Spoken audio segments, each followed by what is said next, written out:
Welcome back to the build of our first race car, and we will pick the story up where we finished the last video, just about to go testing at Snetterton. So here we are, cold but very bright and sunny Snetterton on the 26th of February, ready for our first proper test after the shakedown. Car's looking pretty good, I think. Seems to be running all right. Spent most of the day yesterday working on geometry and setup, and we'll see how it goes today.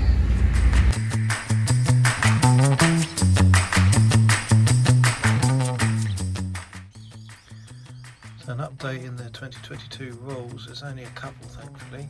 You can weld these plates in to strengthen up your rear tow arm mounts. I assume that's because these have been flexing under extreme cornering and things like that. It is quite a thin steel cup that they sit in, just welded onto the back of the subframe. So you can now buy these, bought these off 4040 Racing, and just pop them in there today. I'm not a welder, but it's pretty strong. Doesn't look very pretty, but get painted over again. Glad I didn't spend a load of money getting the subframe powder coated now, since I've had to grind it all back and do the same again on the other side as well. So, a couple of good sessions carried out at Bedford and Snetterton, testing, slowly finding the way. Which I think this is the first time I've actually filmed the car since it's been in its livery. Very pleased with that. I think it looks great. We have been out, we have done activity, and now we've got some work to do. So obviously the whole point in testing is to set the car up, give it a good shakedown, see if anything falls off, and we've had a couple of issues. So at the back end, we had the ABS light come on really quite quickly. Had a look around, read some fault codes out of it. There were obviously a few fault codes in the system because we've done away with quite a lot of things, so it's trying to communicate with the airbag control unit and things like that. It hasn't got one anymore, so there's a few spurious things in there from historical work we've done, but we've cleared it all down, seen what's come back, cleared it all down, seen what's come back, and it appears to be this near side rear wheel speed sensor. Didn't have any issues with that before, but the eagle-eyed viewers among you who've watched the other videos before will know that we replaced this drive shaft. Now, perfectly good one.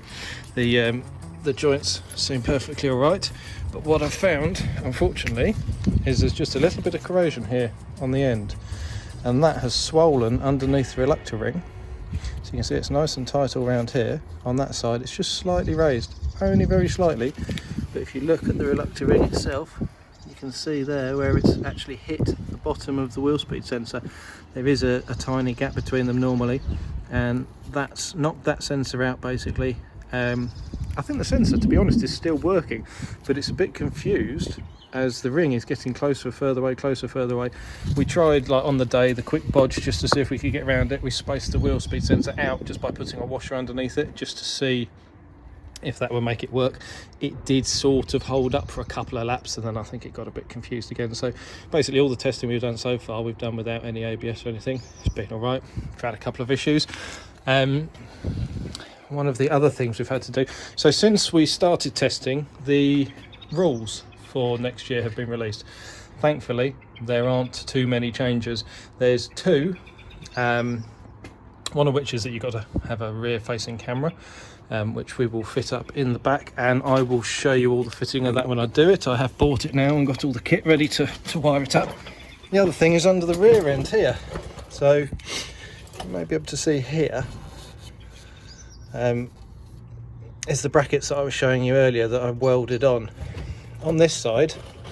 When I got onto this side, you can see I've had to do a bit more welding on the rules. They've added these strengthening gussets. Now there must be a reason why they've done it. I'm assuming other people have had this unit bending, snapping, whatever.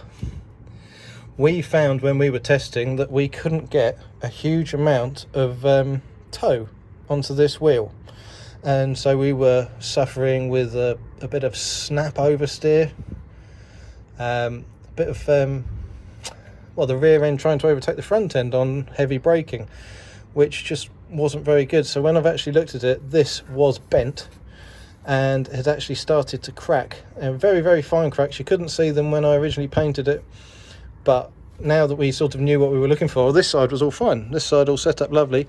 This side, it had actually been a little bit bent. This was a little bit curved, you know, hard to see with the naked eye until you started really looking for it. And then there was a couple of cracks here. So the arm itself had moved in, which meant that no matter what adjustment we put on it, we couldn't get toe in. We were only getting, we had it set up basically at 0, but it was actually under pressure, naturally going to toe out almost straight away. You know, as soon as the car settled and was rolling around, we were getting toe out. And anyone who's done this will know toe out on the rear end going into braking suddenly becomes very unsettled. So what I've done is I've knocked this straight and I've just strengthened up the welds. As I say, I'm not a welder, but I've given that a good going over both inside and outside, so it's now stronger. Painted it all again, as you can see. When I finish doing the wheel speed sensor and everything else that we need to get done, then I'll give it another geo and we'll see where we are.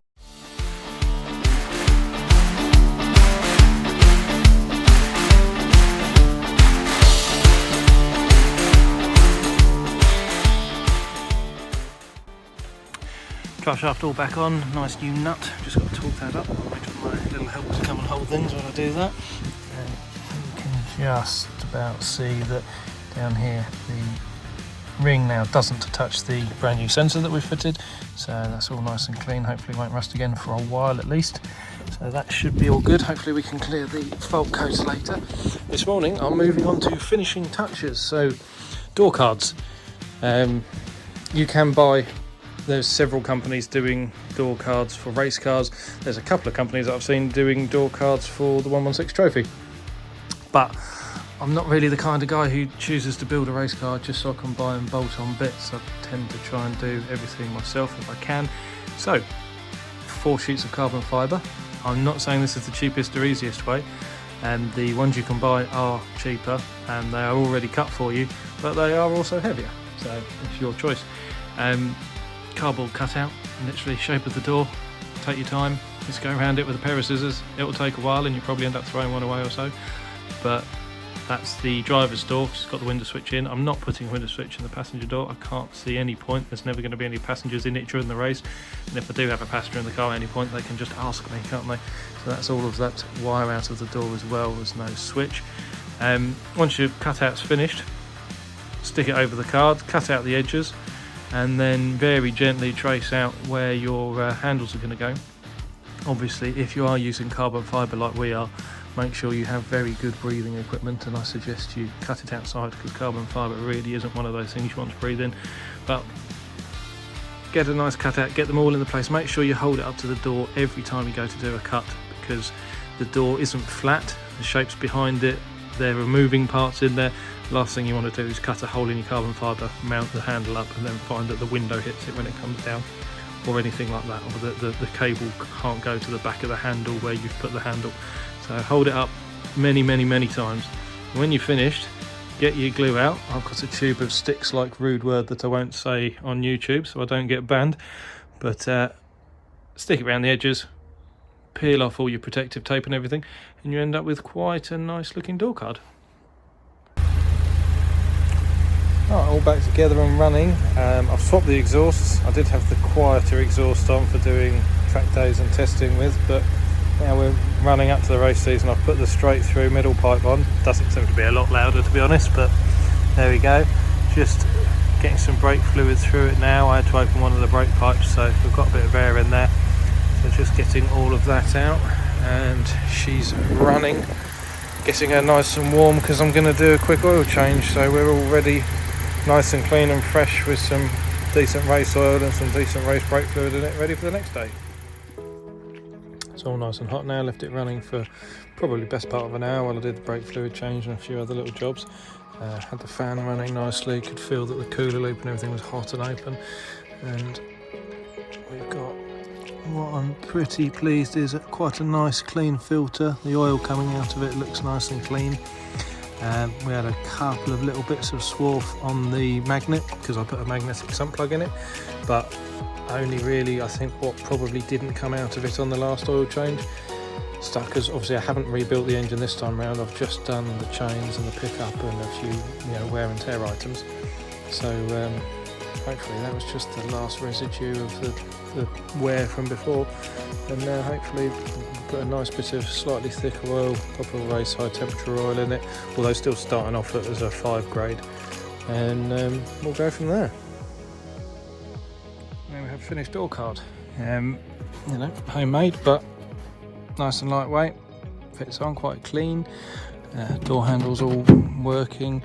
Has to sit slightly proud here because that's where the mechanism is, and even the ones you buy, it's like bulge over the mechanism because you can't really go flat over it. But that's on. Still got the other side to do, although it's all made. I just need to screw it on. Got this side, or the rear on this side, done as well. And I'm not going for any door handles or anything on that. There's no one sitting in the back. If I had to get out in an emergency, the catch is still there, it still works. You can get that open, but I can't see any point in fitting door handles and stuff that you never ever going to use. Something else that came out in the new rules, so there was 2 changes basically. One was those mounts that I've put underneath that you saw me welding in. The other was cameras. Now this apparently has happened for all 750 Motor Club racers. You must now have a rear facing camera. Now in the last video I showed that I'd wired in one of wiredremote.com's GoPros, which I was really pleased with. Never really got to show you it in the daylight, so got a little transport power pack here, transformer I should say, just wired to an earth there, and that is that ignition live that I talked about that came off the old cigarette lighter. Goes in, so it's because we're doing endurance racing, these have got to run for an hour and a half, maybe 2 hours at a point, so don't really want to trust the batteries in them. Now the new rules say that you must have a rear facing camera as well. All 750 Motor Club cars have got to have a rear facing camera. Now this was slightly annoying, I have to say, having just done all the wiring, but spoke to the guys at wiredremotes.com, they were very helpful, and I said, I really don't want to have to rewire the whole car, because we've got the switch on the dash there, and obviously the loom runs down through around the back, all the way down under the dashboard, down all the way along down here, and up to the transformer, and up here, up the cage. Didn't really want to have to strip all of that out again. They said, no, don't worry, you don't have to do that. So long as you splice the red wire from the one you've already set up to the red wire from the new camera, which I've just mounted over there, and the black wire from the original one to the black wire, when you press the button, both cameras will come on. So that I thought was very, very helpful. So all I've got to do now is just get the new piece of loom over on that side, somewhere in this loom, splice into the original red and black, and that should all work. And then I've got a new transformer down here, which I shall mount up just beside this other one, run off the same earth and the same live, run those wires up there. So I've only got to do a small amount of wiring at the back, and thankfully it looks like where I've mounted the original one, it's just left it enough room. So we've got the original one here, painting forwards, which I've just had a look through the lens, and you can see it says in the rules you must be able to see out the windscreen and the driver's hands, so you can see, I assume if he does something incorrect, puts in a steering input that he shouldn't have done. Then this new one here, I've just mounted up, you can see out of the rear screen, so that's quite handy. Those will both come on at once. Also need to set out what sort of video quality we're going to record, because we're recording hour and a half long races plus possibly time sitting in the pits and stuff, so they need to be quite low resolution, I'd imagine, just to be able to save that all in some sort of reasonable size file that you've got to then give to the clerk of the course if they request it. Other than that, we're very nearly there now, so just that door card to go on. I've got the new steering wheel ready to go on. I've just been waiting for a little loom that I needed for the horns. So underneath there, I've got the original spiral contact. I will mount it up so that the horn button on the new steering wheel actually works. And I've got a little computer here. It's a pretty basic gauge display kit, although I think it's better than a lot of the ones you see on eBay. It wasn't the cheapest, it certainly wasn't the most expensive, but you can program it in, so we can put shift lights in. It will display things that basically the cluster doesn't, so we haven't got any coolant temperature on the cluster. There is no oil pressure gauge on the car originally, no oil pressure sensor, which is why I fitted this manual gauge, but it's going to be nice just to be able to see a few more things in detail. It says it can clear fault codes and stuff, although I think it only talks to the engine really. And last little thing, I will be getting rid of this mirror, because I have to say, with the roll cage there, you can't see a huge amount in it anyway. I found it's incredibly heavy as well, and with these big bucket seats with these headrests and those cameras there, what you can see in that mirror almost isn't worth seeing. So I've got a nice new mirror which I'm going to mount up here. Sits across about half the car, and you should be able to, without hardly moving your head at all, see out the rear. Also see out of the rear windows as well, so good for that all-round vision. Get that on today as well, hopefully. But that's about it. Then it was time for our corporate day out at Donington. What a brilliant day we had on track, and it was so nice to be joined by some of our sponsors, particularly our headline sponsor, the Sausage Man, who put together a nice little competition and video for all of you.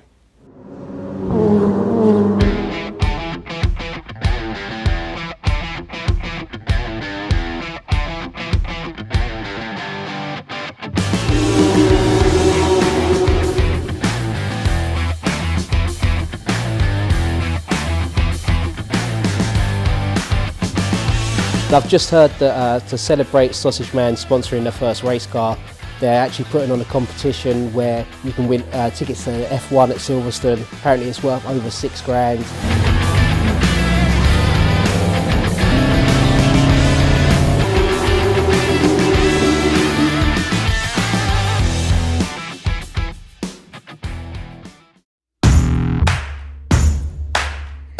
Last couple of bits before we go through scrutineering, fire extinguisher, and actually connecting up the cable for the engine cut-off. So I've made this bracket, 2 cables as you can see, and they go down and then through the firewall, just about see down there. I've used one of the cutouts that was sort of covered by aircon parts before, but isn't anymore, and we've run the pipe up through as well, so you can just see this silver line in here.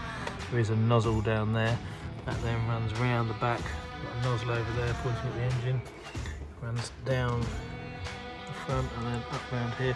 Another nozzle in this corner, again pointing at the engine, and then across the front.